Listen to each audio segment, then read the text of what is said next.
নমস্কার বন্ধুরা, মানবীর রান্নাঘরে আপনাদের সবাইকে স্বাগত জানাই।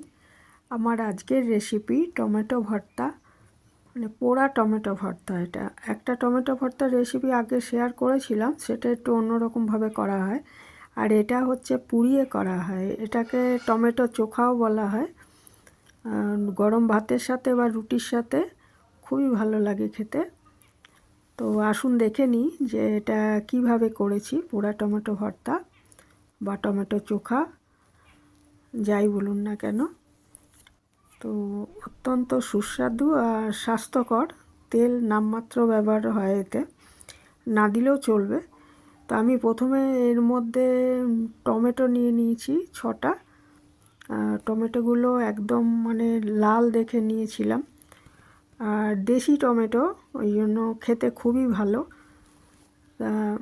এটাকে প্রথমে আমি মিডিয়াম আঁচে টমেটোগুলোকে ভালো করে ধুয়ে রেখেছিলাম, ধুয়ে তেল মাখিয়ে রেখেছিলাম। একটু তেল মাখিয়ে রাখবেন, তাহলে খোসাগুলো ছাড়াতে সুবিধা হবে। তারপরে এটা আমি মিডিয়াম আঁচে পুড়িয়ে নিচ্ছি, 2 পিঠ খুব ভালো করে পুড়িয়ে নিতে হবে।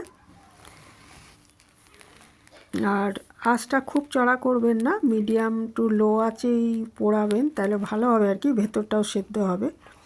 তো এইভাবে সমস্ত টমেটোগুলো উল্টে পাল্টে আমি পুড়িয়ে নিয়েছি। আর একটা গোটা রসুন আর 4টে কাঁচা লঙ্কাও আমি পুড়িয়ে নিচ্ছি।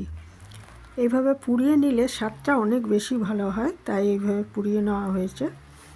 তা গোটা রসুনটা পুড়িয়ে নিলে এটা মানে স্বাদটা খুব ভালো হবে। আর রসুনগুলো কোয়াগুলো কিন্তু খুব সহজে ছেড়ে আসবে এইভাবে পুড়িয়ে নিলে, আর টেস্টটাও খুব ভালো হবে। আর লঙ্কাগুলোও পুড়িয়ে নিচ্ছি, পুড়িয়ে এগুলো ছোটো ছোটো টুকরো করে নেব আর কি। আর ওইদিকে আমি টমেটোগুলো তো পুড়িয়ে রেখেছি, ওগুলো ঠান্ডা হতে দিয়েছি। ঠান্ডা করার পর এগুলো দেখুন আমি একদম ভালো মতো পুড়িয়ে নিয়ে আঁচটা বন্ধ করে দিয়েছি। আর এগুলো ঠান্ডা হয়ে গেছে ইতিমধ্যে। তো আমি খোসাগুলো ছাড়িয়ে নিচ্ছি।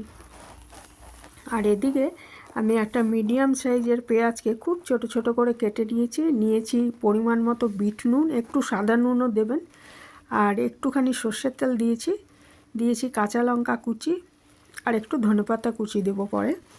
আর টমেটোগুলো দেখুন এইভাবে পোড়া টমেটোগুলো আমি খোসা ছাড়িয়ে নিয়েছি, আর রসুনগুলো আমি খোসা ছাড়িয়ে নিয়েছি। আর এদিকে ওই একটু সাদা নুনও দিয়ে দিয়েছি, আর একটু ধনেপাতা কুচি দিয়েছি এর মধ্যে। এবার এই সমস্ত উপকরণগুলো খুব ভালো মতো মেখে নেব, হাতে মেখে নেব, তাহলেই আমার পোড়া টমেটো ভর্তা একদম পরিবেশনের জন্য রেডি হয়ে যাবে। খুবই ভালো হয় খেতে, করে দেখতে পারেন। এখন তো খুব ভালো টমেটো পাওয়া যাচ্ছে। হ্যাঁ, তো যদি করেন তাহলে আমাকে জানাবেন। আর ওই যে পোড়া কাঁচা লঙ্কাগুলো না আমি কুচিয়ে নিয়েছি।